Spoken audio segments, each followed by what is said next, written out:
Lesson 1. A Puma at Large. Listen to the tape, then answer the question below.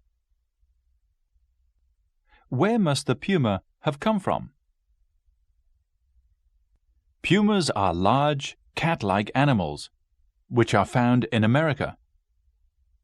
When reports came into London Zoo that a wild puma had been spotted 45 miles south of London, they were not taken seriously. However, as the evidence began to accumulate, experts from the zoo felt obliged to investigate, for the descriptions given by people who claimed to have seen the puma were extraordinarily similar. The hunt for the puma began in a small village where a woman, picking blackberries, saw a large cat only 5 yards away from her.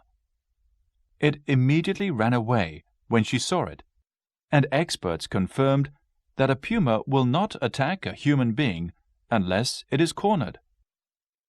The search proved difficult, for the puma was often observed at one place in the morning and at another place 20 miles away in the evening.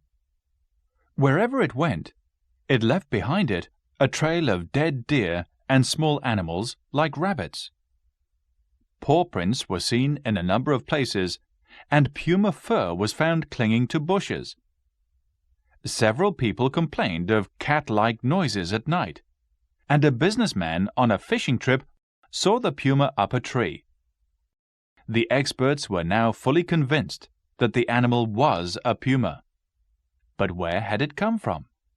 As no pumas had been reported missing from any zoo in the country, this one must have been in the possession of a private collector and somehow managed to escape.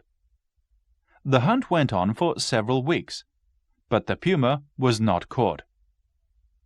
It is disturbing to think that a dangerous wild animal is still at large in the quiet countryside.